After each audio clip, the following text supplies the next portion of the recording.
ఏం మాట్లాడుతున్నావు నువ్వు గమ్మనుండు శివ గజ్జేయుడు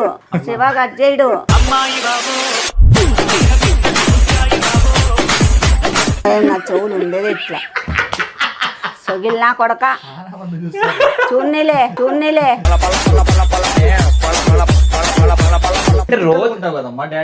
నేను తిక్కలుకుంటా నువ్వు ఉన్నావేమో అందుకే నువ్వు తిక్కలు అడుగుతున్నావా నాకే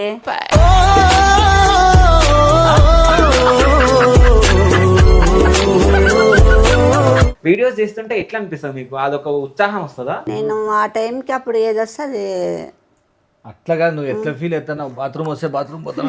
నీకు ఎప్పుడు అదే చింతనా?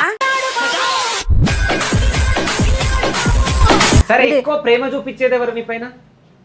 అట్లంటే కష్టం. శివ నువ్వు చాలా అడుగుతున్నావే.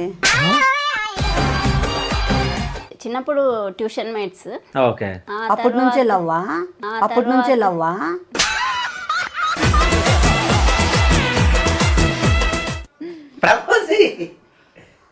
నువ్వు కూడా చేయలే కదా, ఊరికే ఇచ్చినావు ఫ్లవర్. అవును చేసి కదమ్మా. శివ ఆదేశంలో ఉన్నాడు. ఈ పంచింగ్ పలక్నామాకే పంచా.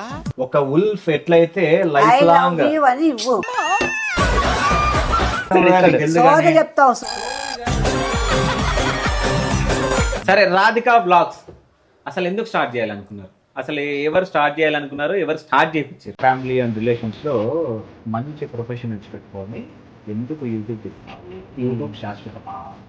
ఓకే, మీకు ఈ పిచ్చ ఏమైనా అన్నారు? ఎందుకో వీళ్ళది లవ్ బ్రేకప్ అయిపోయింది. లాస్ట్ కి అమ్మాయితో మాట్లాడినా ఇంకా వీళ్ళ పెళ్లి జరగబోయే టైంలో వీళ్ళ గర్ల్ ఫ్రెండ్స్ లవర్ ని పరిచయం చేయడము అంతా జరిగింది. అంతా తను షేర్ చేసుకుంటూ ఉండే. యాక్చువల్గా నాకు మ్యారేజ్ అవ్వదని అనుకున్నాము. గమనం అవుతున్నాడు. మళ్ళీ ఒక 1 వీక్ అట్లా టైం తీసుకొని, అవును నీకు పిల్లలు పుడతారా అని అడిగినాడు.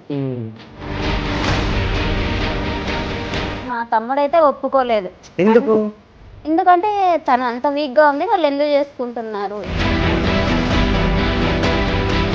ఇప్పటికి తమ్ముడైతే మాట్లాడు. ఎందుకు మాట్లాడు అని అడిగితే ఏ తల్లిదండ్రులు కూడా ఇట్లా ఒక ఎంత బాలేని అమ్మాయిని చేసుకొని మాత్రం చెప్పరు. నా ఉద్దేశం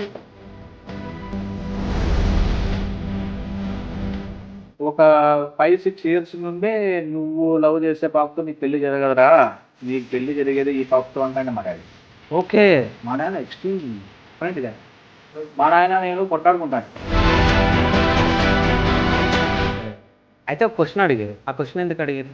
ఏ క్వశ్చన్? పిల్లలు కొడతారా లేదు అంటే నాకు ముందే తెలియాలి కదా. ఇప్పుడు ఫర్ ఎగ్జాంపుల్ ఆ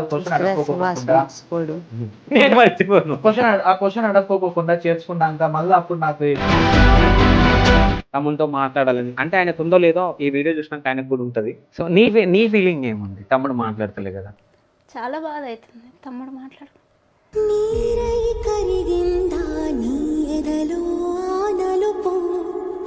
సో కొన్ని రోజులు వాళ్ళ వైఫ్ కూడా మాట్లాడుతుంది, ఆమె కూడా మాట్లాడట్లేదు. మాట్లాడొద్దని చెప్పినాడు. కానీ ఏం తప్పు చేసినావు అసలు? అంటే నాకు విష్ణు మీద నమ్మకం రావాలి. నమ్మకం రావాలంటే విష్ణు ఏం చేయాలి Vishnu?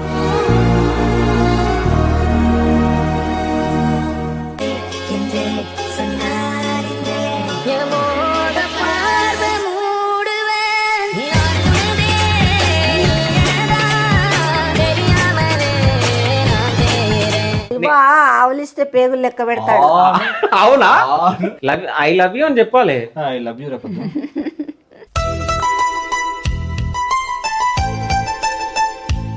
Love you Vishnu. Thanks అమ్మా.